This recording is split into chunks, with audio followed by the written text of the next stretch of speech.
Ers canrifoedd, mae dynoliaeth wedi troi ei syllu i fyny, gan geisio arweiniad yn iaith ddistaw y ser. Dialog mor hen ag amser. Yn ehangder helaeth y cosmos, mae pob dawns blanedol ac aliniad nefol yn sibrwd cyfrinachau dwfn am ein tyngiad.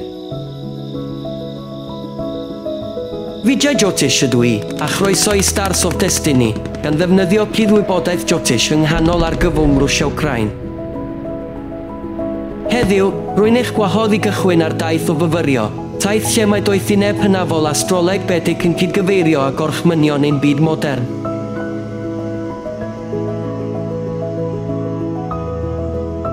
Dychmygwch awyr serenog glir, cynfas diderfyn lle mae pob llygedyn a phob symudiad o'r nefoedd yn adrodd stori unigryw. Nid creiriau o'r gorffennol yn unig yw'r patrymau bythol hyn. Maent yn symbolau byw sy'n datgelu'r newidiadau a'r ceryntau pwerus sy'n siapio ein realiti heddiw.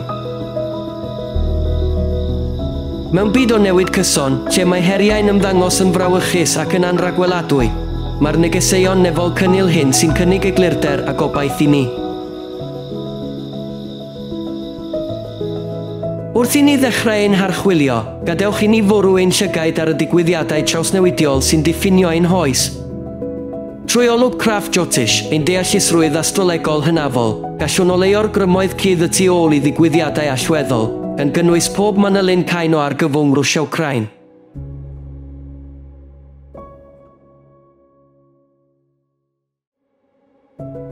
Cyn i ni ymchwilio i fanylion fy rhagolygon, mae'n hanfodol deall beth sy'n gosod rhagfynegiad gwirioneddol ddibynadwy ar wahân i ddyfalu yn unig. Nid yw mewnwelediad astrolegol gwirioneddol yn ymwneud â lwc achlysurol. Mae'n ymwneud â chyflawni rhagolygon sy'n drawiadol o fanwl ac yn drylwyr manwl. Mae mewnwelediadau o'r fath yn sefyll allan fel unigryw feddylgar ac nid ydynt yn rhywbeth y gall unrhyw un ei hawlio'n hawdd. Mae'r rhagfynegiadau hyn yn cario gwerth y byd go iawn. Mae ganddynt y potensial i achub bywydau, dylanwadu ar ganlyniadau economaidd a hyd yn oed newid cwrs hanes.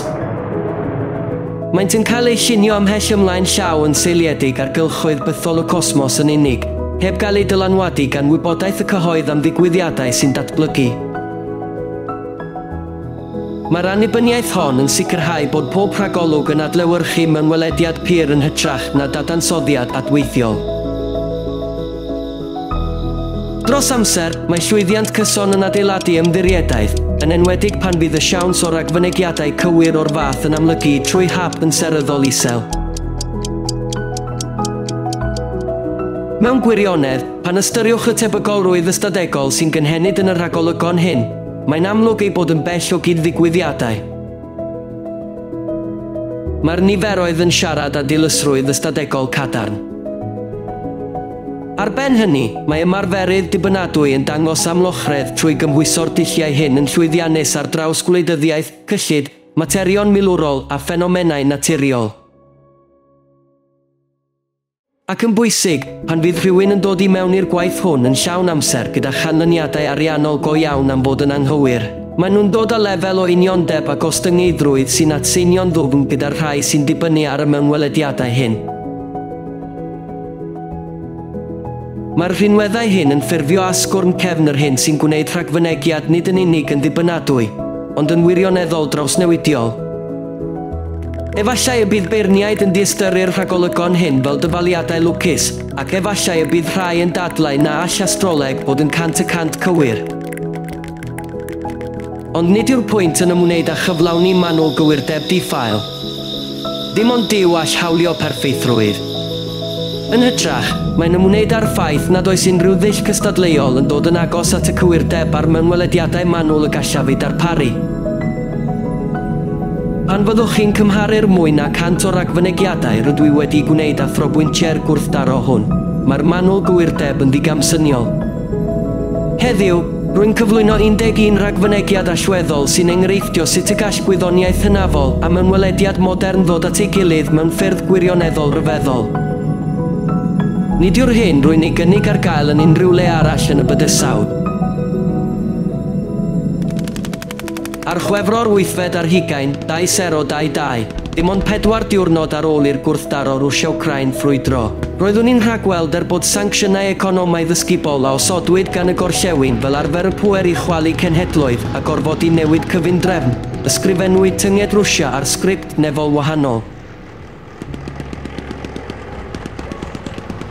Gan dynnu ar batrymau cosmig, data astrolegol hanesyddol a llwybrau tyngedfennol pob rhanddeiliad yn y gwrthdaro hwn, o Rwsia ar Wcrain i'r UDA, NATO a thu hwnt. Rhagweld na fyddai'r pwysau economaidd dibaid gan y lluoedd hyn yn ddigon i ddatgymalu grym economaidd Rwsia.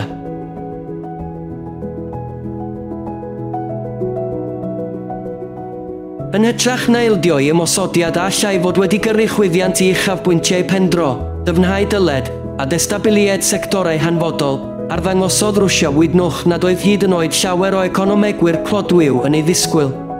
Wydnwch arbennig o drawiadol o'i gymharu ar 5 economaidd a brofwyd yn ystod sancsiynau'r 1990 EU.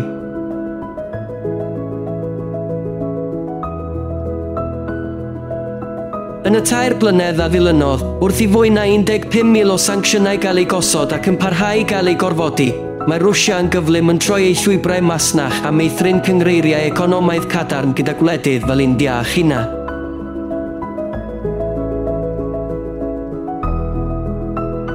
Bod doethineb confensiynol yn mynnu y dylai rhyfelau economaidd cynhwysfawr o'r fath sbarduno newid gwleidyddol dramatig, mae'r realiti wedi profi fel arall. Ni allai tynged Rwsia gael ei ddadwneud gan unrhyw faint o bwysau economaidd. Mae nhw wedi rhoi cynnig ar bron popeth, ac mae ei arweinyddiaeth wedi gwrthsefyll pob ymgais gyfrifedig i'w ddisodli trwy strangleholts ariannol. Nid buddigoliaeth strategaeth yn unig i'w gwrthsefyll y storm hir hon am dros 2 blynedd. Mae'n sefyll fel tystiolaeth gyffrous i dynged wedi ei fendithio gan ras dwyfol. Mae'r siawns y bydd y canlyniadau hyn yn digwydd trwy hap yn seryddol isel, rhyfeddod ystadegol sy'n atgyfnerthu cryfder fy rhagfynegiad cynnar. Mewn byd lle mae'r rhagolygon dibynadwy yn brin, ystyriwch hyn. Ble arall allwch chi ddod o hyd i'r fath gysondeb a manwl gywirdeb? A yw yn neuaddau dihaint gwyddoniaeth fodern neu yn y tŷ mewn dwfn o ddeallusrwydd Jyotish? Mae'n wirioneddol anhygoel bod rhagfynegiad a wnaed fwy na 3 blynedd yn ôl yn parhau i brofi ei werth. A all unrhyw un arall gynnig rhagwelediad mor ddigyffelyb. A dyma'r gwir ddatguddiad. Nid yw'r mewnwelediad hwn yn gyflawniad ynesig. Mae'n rhan o tapestri enfawr o dros 100 o ragfynegiadau rydw i wedi gwneud ynglyn â'r gwrthdaro hwn. Nid yw hyn yn ymwneud â'r rhyfeddod un hit neu tric unig. Mae'n gorff cynhwysfawr o waith a anwyd o ddadansoddiad manwl a doethineb hynafol deallusrwydd Jyotish. Does dim lle i ddyfalu yma. Wrth i mi rannu'r rhagfynegiadau ychwanegol o'r gwrthdaro hwn, byddwch yn gweld bod y dull hwn yn cynnig persbectif unigryw, heb ei ail, un sy'n sefyll ar wahân i'r holl ddulliau confensiynol. Dyma addewid deallusrwydd Jyotish, cyfuniad pwerus o wybodaeth nefol hynafol a realiti modern sy'n herio rhagdybiaethau rhagfarnllyd wrth ysbrydoli dealltwriaeth ddyfnach o ddigwyddiadau byd-eang.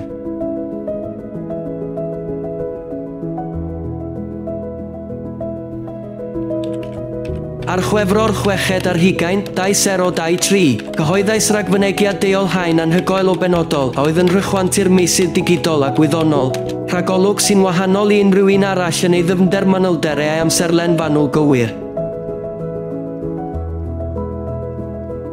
Rhagwelais y byddai actor gwladwriaethol o'r enw Nobelium, grŵp anoddir gan y wladwriaeth a nodir hefyd fel APT29 neu Cori Bear, yn lansio ymosodiadau seiber ysbio a hacio wedi'u targedu, gyda'r digwyddiadau hyn yn digwydd yn llym o fewn y cyfnod hwnnw.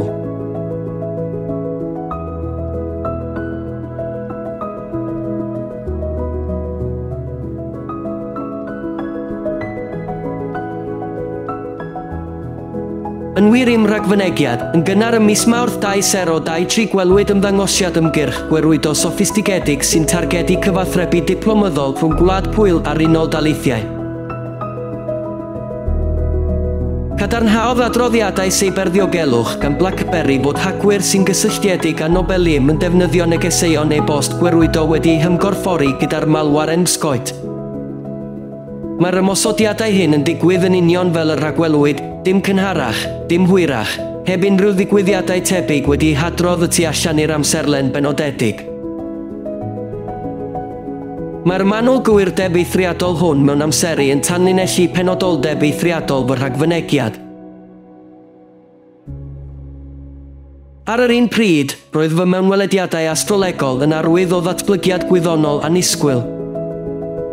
Fy mod wedi gwneud y rhagfynegiad hwn ar Chwefror 6 ar 2023, dysgais yn ddiweddarach fod gwyddonwyr yn y cyd-sefydliad ar gyfer ymchwil niwclear wedi llwyddo i syntheseiddio isotop Nobelium ysgafnaf y byd.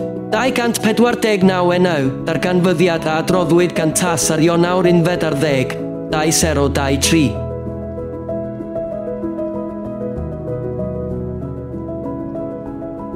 Nid oedd gennyf unrhyw wybodaeth flaenorol o'r datblygiad hwn nes iddo gael ei ddatgelu trwy'r signalau cosmig hyn, gan gadarnhau bod patrymau nefol hynafol yn gallu tynnu sylw at ddatblygiadau beirniadol mewn gwyddoniaeth fodern.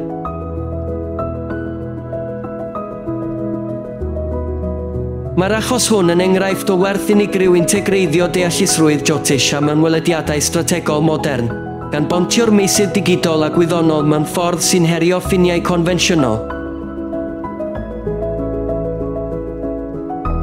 Mae'r union amseriad a datblygiad cywir yr ymgyrch ysbio seiber, ynghyd â datblygiad gwyddonol serendipitoes, yn dangos lefel o fanylion rhagfynegol sy'n wirioneddol brin mewn unrhyw ddull rhagfynegu. Ystyriwch hyn, pe bai arbenigwyr geopolitical gorau yn cael eu herio i ragweld y digwyddiadau hyn gyda'r un manwl gywirdeb, mae'n anodd dychmygu.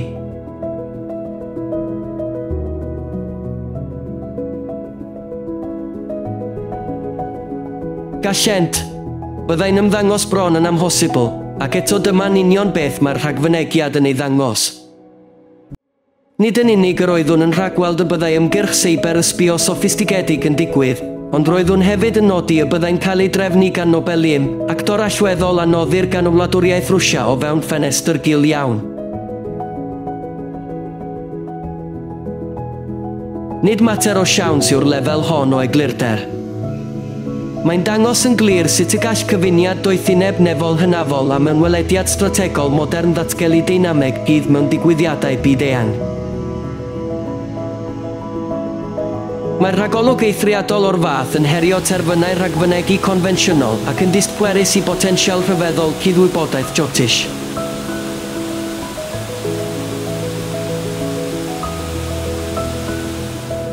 Ar fai 1-2023, trodd fy syllu astrolegol tuag at faes y gad, gan ganolbwyntio ar un o'r darnau mwyaf datblygedig o galedwedd milwrol mewn cylchrediad, tanciau Leopard yr Almaen.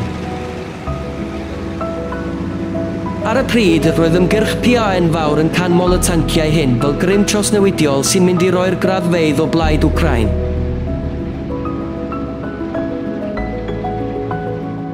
Mewn cyferbyniad llwyr, roedd fy rhagolygon yn glir ac yn ddiwiro. Roeddwn i'n rhagweld y byddai oedi cyflenwi yn rwystro i defnyddio ac y byddai'r tanciau yn llawer llai na chyflawni'r effaith dyngedfennol a ddisgwylir gan byddin Wcrain pan fyddant yn cyrraedd maes y gad. Yn hytrach, roeddwn i'n rhagweld y byddai ei cynnydd yn rhwystredig o afro, yn llythrenol wedi leihau i gropian.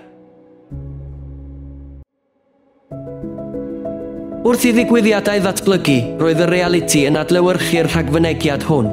Cafodd y tanciau Leopard ei defnyddio yn ôl gweithdrefnau tactegol NATO sefydledig, gan ei gwneud yn ofynnol iddynt alunio tu ôl i'r offer clirio ffrwydron arbenigol wrth i griwiau glirio tir mwyngloddio trwm yn ofalus. Gorfododd y ffurfiant hwn y tanciau i symud ymlaen ar gyflymder hynod ofalus, gan ei gwneud yn agored iawn i niwed. Manteisiodd unedau elitaidd Rwsia Spetsna sy'n gweithredu o fewn y parth diogelwch o flaen prif linellau amddiffynol y cadfridog Gerashimov y bregisrwydd hwn yn gyflym. O bellteroedd standoff, ymgysylltodd hofrenyddion canegyddol 52 ar tanciau trwy lansio taflegrau feithr negyddol 1 a feithr negyddol 2, gan ei niwtraleiddio yn effeithiol. Roedd y rhagfynegiad hwn ymhell o ddyfalu. Roedd yn gwrthddweud yn uniongyrchol y naratif y byddai'r tanciau Leopard yn chwyldroi maes y gad. Fe wnes I fy rhagolwg yn gyhoeddus gan gynnig persbectif amgen manwl y mae llawer yn ei anwybyddu o blaid doethineb confensiynol a dulliau gwyddonol sefydledig. Mae arbenigwyr milwrol yn buddsoddi adnoddau aruthrol mewn hap chwarae rhyfel a modelu strategol. Dim ond dychmygu pa mor drawsnewidiol y gallai ei modelau fod wedi bod pe baint wedi ystyried y mewnwelediad datblygedig hwn. Mae datblygu'r digwyddiadau hyn yn dangos yn bwerus sut y gall cyfuniad mewnwelediadau nefol amserol gyda dadansoddiad strategol modern ddatgelu deinameg gydd mewn gwrthdaro byd-eang, gan herio doethineb confensiynol ac ysbrydoli dealltwriaeth ddyfnach o'r rhyngweithio cymhleth rhwng tactegau, technoleg a thynged.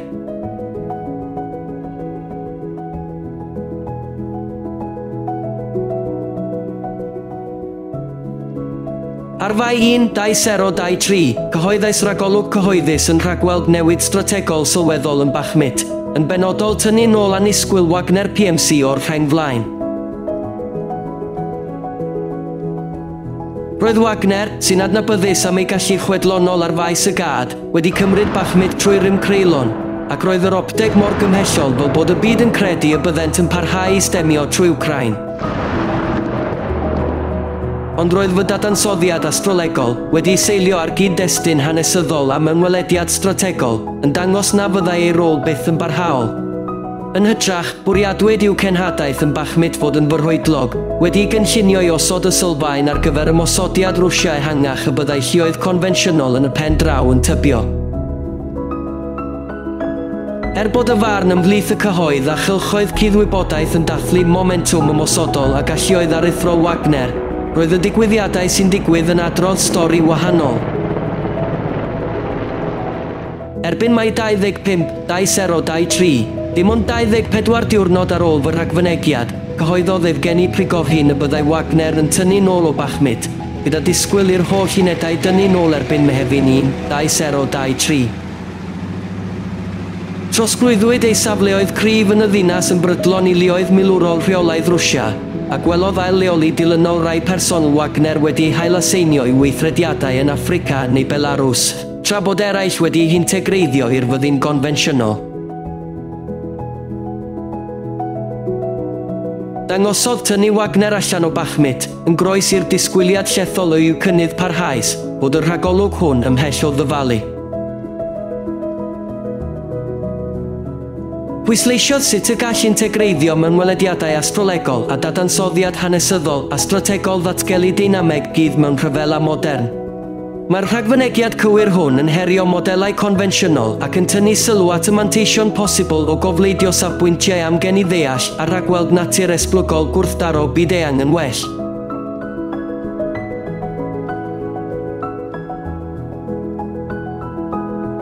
Ar Fawrth 6-2023, cyhoeddais ragolwg beiddgar yn amlinellu dilyniant manwl o ddigwyddiadau critigol yn y gwrthdaro. Roeddwn ni'n rhagweld y byddai cynnydd sylweddol yn digwydd rhwng Mehefin 6 ar 28-2023, gyda thensiynau yn adeiladu ymhellach I ganol mis Awst. Yn nodedig, tua Mehefin 22, daeth dyfalu dwys i'r amlwg y byddai gorsaf bwer niwclear Zaporizhia yn cael ei ymosod, gyda Rwsia a'r Wcrain yn barod I roi'r bai am ddwysau niwclear. Mewn tro dramatig a danlinellodd natur gyfnewidiol y sefyllfa, gwireddwyd coed Wagner ar Fehefin 4-2023, ychydig ddyddiau cyn y ffenestr ddwysau disgwyliedig.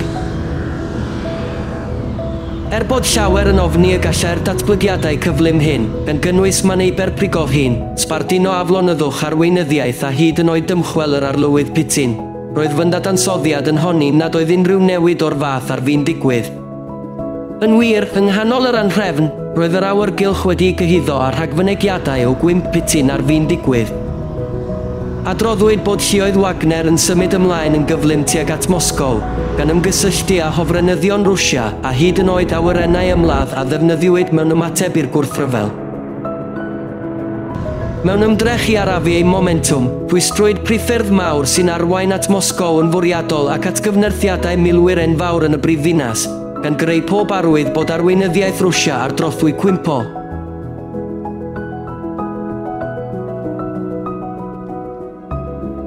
Roedd Sibrydion yn cylchredeg o fewn cylchoedd cuddwybodaeth bod y coip hwn wedi noddi gan asiantaethau cuddwybodaeth tramor fel ymgais i beiriannu newid cyfundrefn ym Moscow, nod terfynol y gwrthdaro hwn. Awgrymodd adroddiadau heb ei gwirio hyd yn oed fod biliynau o ddoleri wedi talu i arweinyddiaeth Wagner i alliogi'r coip hwn. Roeddwn ni'n rhagweld y byddai'r argyfwng, gweithaf ei ddechrau ffrwydrol yn cael ei gyfyngu'n gyflym. Mewn gwirionedd, roeddwn ni'n rhagweld y byddai sefydlogi cynhwysfawr yn cael ei gyflawni erbyn wythnos gyntaf mis Gorffennaf ac yn rhyfeddol adferwyd sefydlogrwydd ar Fehefin 9 ar 2023. Nid oedd llinell amser y digwyddiadau yn stopio yno. Wrth i'r tensiynau barhau i godi, daeth y pwysau i ben gyda marwolaeth drasig Prigozhin ar Awst 3 ar 2023. Mae'r aliniad rhwng y dyddiadau a ragwelir ar reality sy'n datblygu o'r ffenestr ddwysau a'r cyfyngiad cyflym i farwolaeth Prigozhin yn y pen draw yn enghraifft drawiadol o'r cywirdeb sy'n gynhenid yn y dull rhagfynegu hwn.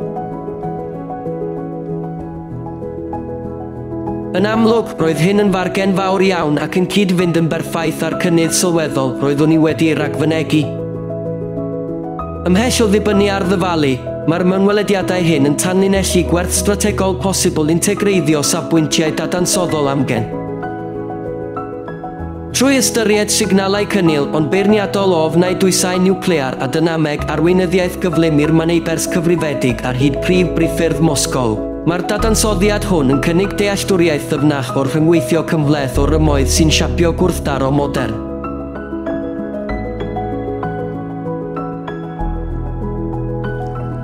Ar Fedi 4, 2023, fe wnes i droi fy ffocws at Sevastopol, dinas sy'n llawn hanes ac sy'n gwasanaethu fel canolbwynt strategol ar gyfer fflyd y môr di Rwsia, a rhagweld y posibilrwydd o ymosodiad math Pearl Harbor. Rhybuddiais y gallai'r lleoliad symbolaidd hwn gael ei dargedu gan streic sydyn, dinistriol gyda'r nod o amharu'r fflyd, gan dynnu ar debygrwydd hanesyddol a thensiynau rhanbarthol sy'n dod i'r amlwg. Yn fuan ar ôl fy rhagolwg, ar Fedi 7, 2023, datgelodd Elon Musk fod yr Wcrain wedi gwneud cais bris mor gynnar a mis Medi 2022 i actifadu darllediad lloeren Starlink dros Sevastopol. Roedd y bwriad yn feiddgar. Nod yr Wcrain oedd trefnu ymgyrch a gynlluniwyd i suddo'r mwyafrif o fflyd Rwsia tra roedd yn angor, cynllun a adawyd yn y pen draw oherwydd ofnau o sbarduno cynnydd niwclear.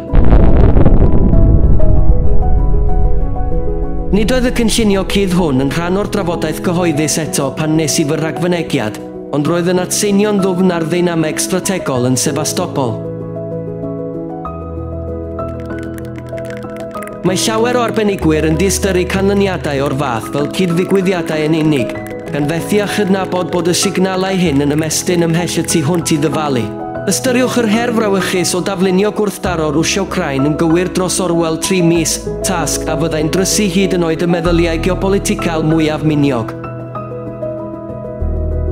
Nid yw'r manwl gywirdeb yn yr achos hwn ar hap, mae'n seiliedig ar signalau craff, cynnil, astrolegol y mae modelau confensiynol yn aml yn ei colli. Mae'r aliniad hwn rhwng y gweithrediadau cudd a'r tueddiadau strategol ehangach yn gwasanaethu fel atgoffa cymhellol bod yr hyn a allai ymddangos fel siawns mewn gwirionedd yn ganlyniad rhagweladwy o luoedd sylfaenol sefydledig mewn rhyfela modern. Ar Fedi 4, 2023, roeddwn ni'n rhagweld y byddai storm geobeirianeg yn cael ei rhyddhau yn y môr du.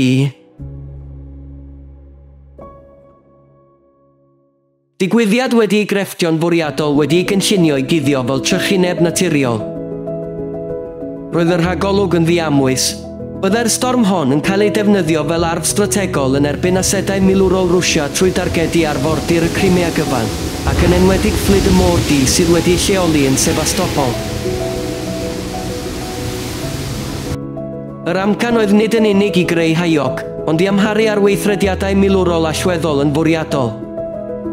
Y cynllun oedd tanseilio'r ffosydd helaeth, wedi cloddio'n ofalus ar amddiffynfeydd arfordirol Caerog ar hyd glannau y Crimea, strwythurau a adeiladwyd i ddiogelu gosodiadau llynges hanfodol ac i atal unrhyw ymosodiad amphibaidd ar y Crimea. Yna, ar Dachwedd 27/2023, tarodd yr hyn a elwir yn storm y ganrif y rhanbarth. Adroddodd ffynonellau dibynadwy fel Reuters a DW fod y storm wedi rhyddhau gwyntoedd grym corwynt, blaw cenllifol ac ymchwyddiadau dramatig yn lefel y môr, gan gynhyrchu tonnau hyd at 30 troedfedd o uchder ar hyd arfordir y Crimea gyfan. Cadarnhaodd delweddau lloeren a data meteorolegol manwl fod dwyster y storm yn ddim llai na rhyfeddol. Roedd y canlyniadau yn union fel y rhagwelwyd.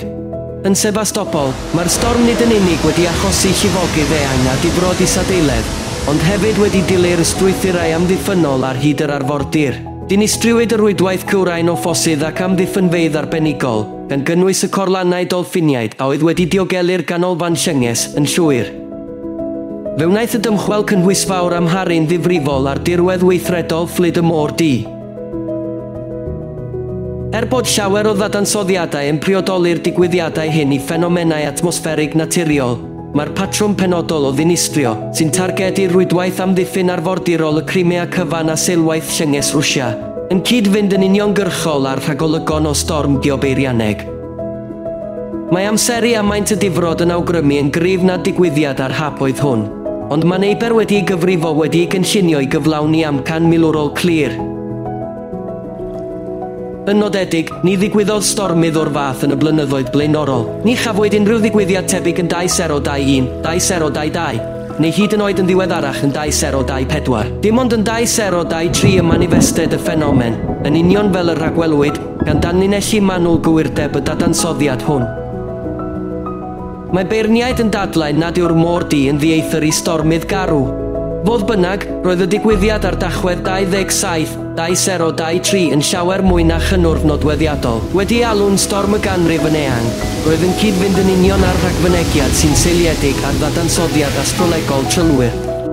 Trwy archwilio aliniadau planedol a chylchoedd nefol, nodwyd cydgyfeiriant unigryw o ffactorau a oedd yn nodi bod amodau yn eiddfed ar gyfer storm beirianyddol sy'n targedu arfordir y Crimea cyfan a fflyd y môr du. Gallem gorffori astroleg mewn cydwybodaeth filwrol strategol ddarparu gallu rhybuddio cynnar amlwg. Mae'r dull anraddodiadol hwn yn canfod dylanwadau cosmig cynnil sy'n adlewyrchu gwendidau daearol, gan gynnig lens ychwanegol i wneud penderfyniadau i asesu bygythiadau posibl. Ymhell o fod yn rhagdybiaeth yn unig, mae'r fethodoleg hon yn cyfoethogi modelau traddodiadol gyda mewnwelediadau a all helpu i ragweld angysondebau peirianneg mewn rhanbarthau critigol. Ar Fedi 4/2023, cyhoeddais rybydd difrifol ynghylch diogelwch mannau cyhoeddus ym Moscow. Roeddwn i'n rhagweld y byddai elfennau eithafol yn ceisio ymosodiad terfysgol proffil uchel sy'n targedu cynulliadau cyhoeddus fel modd i hau anhrefn a phanig ymhlith y boblogaeth a oedd wedi cysgodi i raddau helaeth rhag-reality llym y gwrthdaro parhaus. Ni wnaed y rhagolwg ar ei ben ei hun.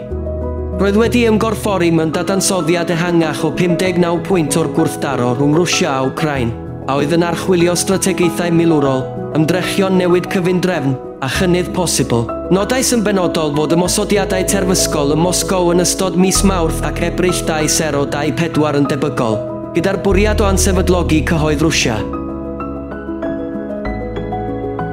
Bron i 6 mis yn ddiweddarach, ar Fawrth 22/2024, gwireddodd y rhagfynegiad hwn yn drasig gydag ymosodiad neuadd y ddinas Crocus. Arweiniodd yr ymosodiad cydgysylltiedig hwn yn y lleoliad cerddoriaeth yn Krasnogorsk, Oblast Moscow, a hawliwyd gan ISIS at anafiadau sylweddol, gydag o leiaf 145 o farwolaethau a dros 551 o anafiadau. Mae cofnodion manwl gan gynnwys y rhai ar Wikipedia ac wedi cadarnhau gan ddatganiadau gan Genhadaeth yr Unol Daleithiau i'r Osge yn ei nodi fel un o'r digwyddiadau terfysgol mwyaf marwol yn Ewrop yn y cof diweddar. Yn nodedig, roedd Llysgenhadaeth yr Unol Daleithiau wedi cyhoeddi rybydd ar Fawrth 7, 2024 am y potensial ar gyfer ymosodiad o'r fath, sy'n cyd-fynd yn agos ar amserlen a ragwelais. Hanfod fy rhagfynegiad oedd bod cynulliadau cyhoeddus ym Moscow yn arbennig o agored i niwed, syniad sy'n cyfateb i'r dewis o neuadd y ddinas crocis, lleoliad sy'n gysylltiedig ar celfyddydau ac adloniant. Nod y dewis targed bwriadol oedd ymhelaethu ar effaith seicolegol terfysgaeth ar y cyhoedd Rwsia.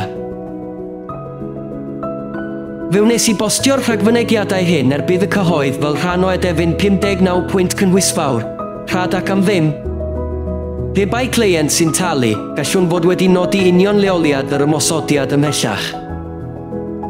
Mae'r gwaith hwn yn eithriadol o fanwl, cymhleth a llafurddwys, ac eto mae eisoes ar gael am ddim. Efallai mai dyma'r rhagfynegiad pwysicaf na all beirniaid ei wrthbrofi. Sut oeddwn ni'n gwybod y byddai ymosodiad terfysgol 6 mis yn ddiweddarach, yn benodol ym Moscow, ac yn targedu cynulliadau cyhoeddus mawr. Mae'r rhagfynegiad hwn yn arbennig o arwyddocaol oherwydd ei fod wedi wneud mor bell ymlaen llaw nad oedd y troseddwyr yn y pen draw hyd yn oed wedi ystyried cynnal gweithrediad o'r fath ar adeg cyhoeddi'r rhagfynegiad hwn.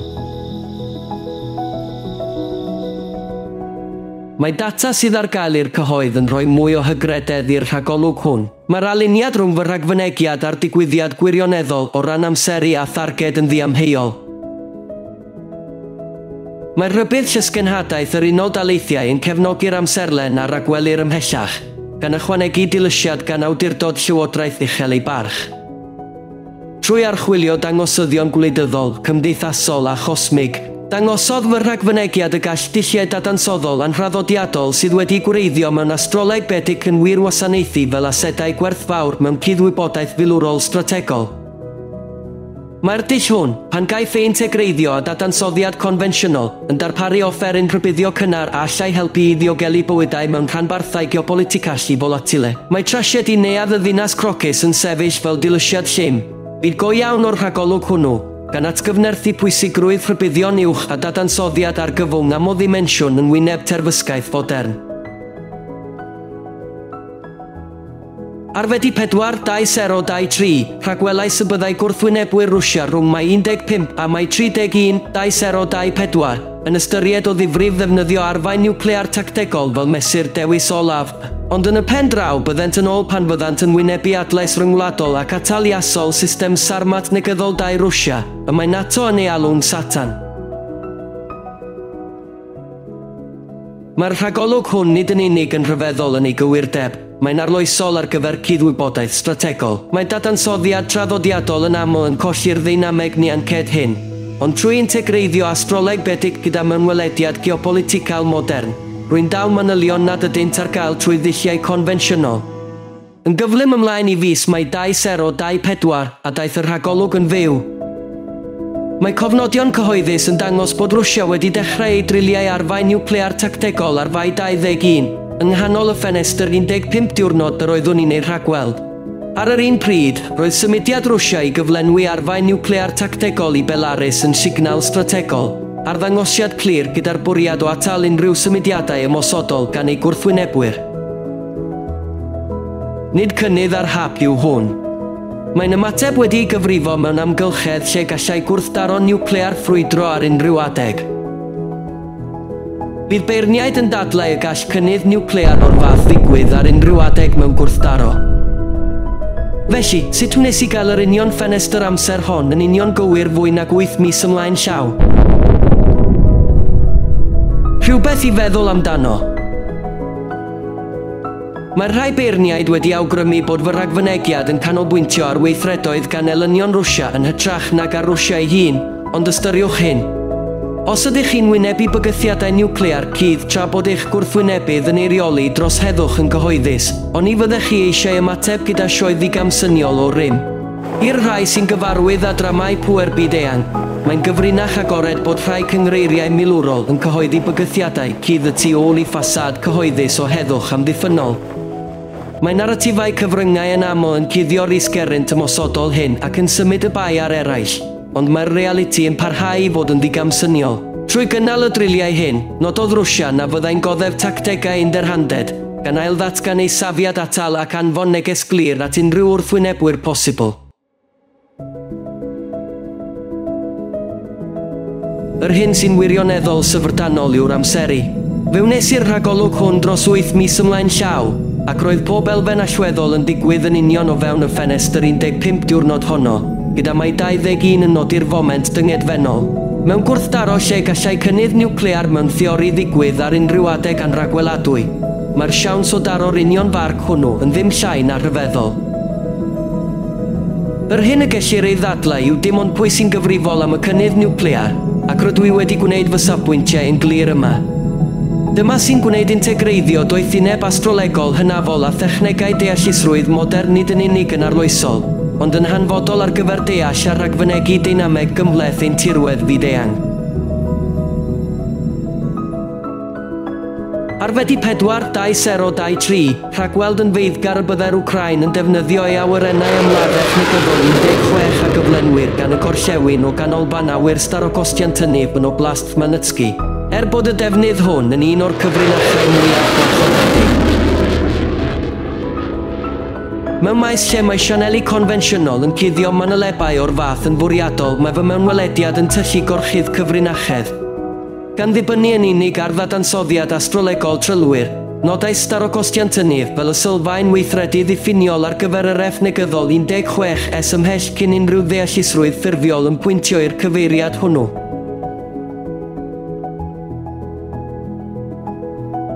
Roedd fy rhagolwg yn canolbwyntio'n unig ar nodi'r lleoliad cudd, nid ar allioedd technegol y jetiau. Misoedd yn ddiweddarach, cadarnhaodd craffu manwl ar ddelweddau Lloeren, data geofodol, a ffatrymau defnyddio hanesyddol bod y cyfleuster cyfnod Sofietaidd nid yn unig yn gwasanaethu fel y sylfaen ar ragwelir, ond hefyd yn ymfalchio mewn priodoleddau technegol eithriadol. Gyda rhedfa uwch wedi adeiladu ar gyfer defnyddio jet ymladd cyflym, tŵr rheoli modern ar gyfer rheoli aer effeithlon, systemau radar integredig ar gyfer monitro gofod awyr cynhwysfawr, a chyfleusterau cymorth arbenigol, gan gynnwys cynhyrchu aer pwysedd uchel a systemau puro cerosin hedfan, profodd y ganolfan awyr i fod yn berl strategol. Mae'r manylion cadarnhaol hyn yn dilysu fy rhagfynegiad gwreiddiol ac yn dangos y gall cyfuno dulliau astrolegol hynafol a thechnegau deallusrwydd modern ddatgelu gwybodaeth strategol feirniadol y mae dulliau confensiynol fel arfer yn ei hanwybyddu. Mae fy ymagwedd yn cynnig persbectif gweledigaethol ar faterion byd eang, gan ragweld datblygiadau allweddol ymhell o flaen amser. Ar Chwefror 6/2023, roeddwn ni'n rhagweld yn feiddgar y byddai trafodaethau cadoediad rhwng Rwsia a'r Wcrain yn dechrau yn y pen draw. Gan ddibynnu ar symudiad unig cyrffnefol yn hytrach nag ar ddadansoddiad gwleidyddol confensiynol, rhagweld y byddai'r cyfle gwirioneddol cyntaf ar gyfer trafodaethau yn dod i'r amlwg rhwng Ebrill 2024 a Mai 2025, unwaith y byddai Rwsia wedi cyflawni ei hamcanion strategol. Roeddwn hefyd yn rhagweld y byddai'r ddwy ochr yn ddiweddarach yn hawlio buddigoliaethau esgubol y byddai'r penderfyniad terfynol yn y pen draw yn siomedig iawn i'r Wcrain. Roedd y rhagolwg hwn yn rhagweld newidiadau seismig mewn materion byd eang ymhell cyn y gallai diplomyddiaeth draddodiadol ymateb. Fe wnes i fireinio'r mewnwelediad hwn ar Fedi 4/2023, gan ddychmygu trobwynt pendant wedi nodi gan urddor arlywydd Trump yn 2025, newid a fyddai'n gorfodi'r gwrthdaro i stopio. Ym mis Tachwedd 2024, datblygodd digwyddiadau mewn aliniad trawiadol am rhagfynegiadau. Ar Dachwedd ail, cydnabiodd arlywydd Rwsia Vladimir Putin gynllun yr arlywydd ethol Trump i ddod â gwrthdaro Wcrain i ben, gan nodi symudiad sy'n dod i'r amlwg tuag at heddwch. Yna ar Dachwedd 5, datganodd Putin barodrwydd Rwsia i ddechrau trafodaethau heddwch ffurfiol, hyd yn oed wrth i fuddugoliaeth etholiadol Trump ddod i ben. Erbyn Tachwedd 6, cadarnhaodd fod News mae'r arlywad Trump oedd y prif gomander newydd. Yn fuan wedyn, ar Dachwedd 8, llongyfarchodd yr arlywydd Putin Trump a chadarnhaodd barodrwydd Rwsia i drafod, tra cyhoeddodd yr arlywydd Trump ei fwriad i gynnig cynllun heddwch cynhwysfawr. Yn gynnar yn 2025, cyfarfu arlywydd Wcrain Zelensky a'r arlywydd Trump ar is-lywydd fantur mewn cyfarfod proffil uchel yn y swyddfa ofal. Fodd bynnag, ffrwydrodd ffrae gyhoeddus dros yr hyn a ystyriwyd fel ddiolchgarwch Wcrain. Arweiniodd y gwrthdaro hwn a ddirywiad serth yn y berthynas rhwng yr Unol Daleithiau a'r Wcrain a pheryglu cytundeb mwynau hanfodol. Tystiolaeth bellach bod yr Wcrain yn wynebu rwystrau ar bob ffrind tra bod Rwsia yn sicrhau enillion. Yna mis Mawrth 2025, fel y rhagwelwyd, cyflwynwyd cadwydiad yn ni a seilwaith cyntaf erioed, mesurau hanesyddol sy'n nodi dechrau dadfwysau ehangach. Mewn gwirionedd, mae'n ddigon posibl erbyn i'r rhaglen ddogfen hon gyrraedd chi, y bydd y cytundeb cadwydiad terfynol eisoes wedi'i lofnodi. Mae'r datblygiadau hyn nid yn unig yn dilysu fy rhagfynegiadau, ond hefyd yn dangos sut y gall cyfuno mewn welediad astrolegol hynafol a deallusrwydd modern ddatgelu newidiadau cynnil mewn gwleidyddiaeth fyd-eang. Yn hytrach na breacthroing, mae'r mesurau cadwydiad yn cynrychioli seibiant strategol, cyfnod lle mae Rwsia yn solidifius ei enillion tiriogaethol ac yn newid y cydbwysedd pŵer, gan adael yr Wcrain i ysgwyddo cosiedion sylweddol. Nid digwyddiadau ynysig yw'r 11 rhagfynegiad hyn, ond uchafbwynt dros 100 rhagolygon rydw i wedi gwneud trwy gydol y gwrthdaro rhwng Rwsia ac Wcrain. Mae pob un yn adlewyrchu cymysgedd unigryw o gywirdeb, amseroldeb a dyfnder strategol sydd wrth wraidd rhagolygon astrolegol dibynadwy. Efallai y bydd sceptics yn distyru'r rhagolygon hyn fel cyd-ddigwyddiad, ond rwy'n eich gwahoddi ystyried egwyddorion trylwyr deallusrwydd Jyotish, disgyblaeth sy'n priodi methodoleg fanwl gywir ag effaith yn y byd go iawn. Am filoedd o flynyddoedd, mae'r ser wedi arwain dynoliaeth, a thrwy fewn welediadau Jyotish, rydym yn parhau i ddarganfod eglurder yng nghanol anhrefn digwyddiadau modern.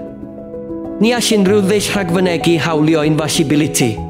Serch hynny, mae'r rhagolwg a ddangosir yma yn ein herio i ailfeddwl ein dealltwriaeth o dyngiad. Fi na ydych chi'n gweld y rhagfynegiadau hyn gyda chred gadarn neu amheuaeth ofalus, maent yn gwasanaethu fel gwahoddiad cymhellol i archwilio sut y gall doethineb hynafol a digwyddiadau cyfoes gydblethu. Diolch am ymuno â mi ar y daith hon trwy ryngweithio deallusrwydd nefol a gwrthdaro byd-eang. Gyda'n gilydd, gadewch i ni ddatgloi'r dyfodol gyda chalon agored a phenderfyniad diwiro.